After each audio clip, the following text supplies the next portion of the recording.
परिवर्तन यह आया कि आज मैं यहाँ खड़ी अपने दोस्तों के सामने, अपनी दीदियों के सामने, अपने टीचर्स के सामने मैं अपनी बातों को आप सबके साथ साझा कर रही हूँ। तो सबसे बड़ा बदलाव तो मेरा यह रहा है, वरना मेरे अंदर बहुत ही झिझक सी रहती थी, मैं बहुत सी डर सी, वैसे आज मैं थोड़ी सी डर रही हूँ, लेकिन अब इतना नहीं रहा जितना पहले होता था। फिर यही हमारी प्रक्रिया चलती रही। फिर जैसे कि हमारे गांव में कुछ हिंसा हुआ करती थी, मैंने कई बार देखा है, गांव की रहने वाली हूँ तो इतना तो पता ही है कि लोग अपनी औरतों को मारते हैं, पीटते हैं, लड़कियों को पढ़ने नहीं जाने देते हैं। सब पता तो था मुझे, लेकिन ये नहीं पता था कि होता क्या है। फिर जब वो सेशन चल रहा था हिंसा वाला, तो हमने अपनी दीदियों से बात की कि ऐसा हमने देखा है खुद की आंखों से। तो उन्होंने कहा बेटा ये सब हिंसा के अंतर्गत आता है। तो उन्होंने हमें महिलाओं के जितने अधिकार हैं उनके बारे में हमें बताया कि आप ऐसे ऐसे करके बच्चों को मतलब जो हिंसा करते हैं उनको आप समझा सकती हैं। तो हमें पता चला कि लगभग आप लोग जानते हो कि चाहे जो भी देश हो उसकी आधी आबादी औरतों से ही होती है।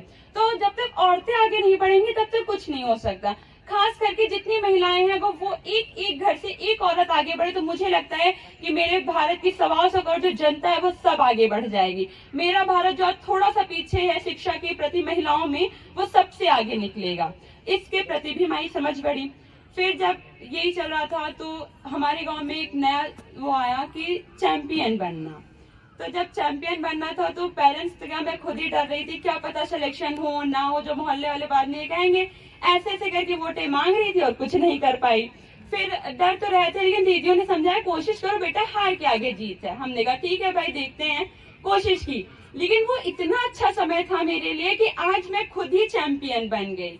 मैंने लोगों से कहा तो जो मतलब मेरे अंदर जो डर था कि मैं कर नहीं पाऊंगी, मैं खुद चैंपियन बनी। तो वही लोग जब खड़े हुए थे सामने तो बहुत तालियां बजा रहे थे कि अरे वाह तुमने तो नाम रोशन कर दिया चैंपियन बनके। हमें भी बहुत खुशी हुई। फिर इसके बाद हमारी ट्रेनिंग हुई थी, तो उसमें हमें सुरक्षा के प्रति बताया गया कि कौन से जगह सुरक्षित है, कौन सी असुरक्षित है। तो हमने उस पर कार्य किया। तो हमें ऐसा लग रहा था कि हमें कुछ स्थान सुरक्षित लग रहे थे। तो जब हमने सेफ्टी ऑडिट किया, उसमें सेफ्टी ऑडिट हुए थे, तो हमें पता है अरे यहाँ तो लाइट नहीं है, यहाँ की तो जगह नहीं सही, यहाँ पे जो लड़कियां या महिलाएं निकलती होंगी उनको कितनी परेशानियां होती होंगी। इन सब बातों को हम इकट्ठा करते गए और हमने एक स्थान पे रख ली। फिर हमने अपने दोस्तों से, अपनी दीदियों और सर लोगों से बात की।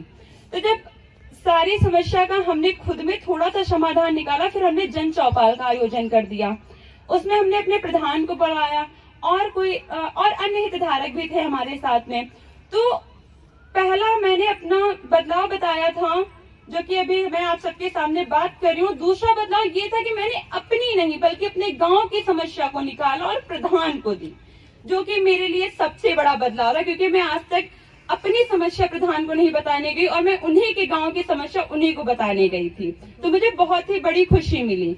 जन चौपाल जब हुई तो प्रधान बहुत गौर से मेरी बातों को सुन रहे थे। फिर उन्होंने मतलब चर्चा की और मेरी समस्याओं का समाधान हुआ।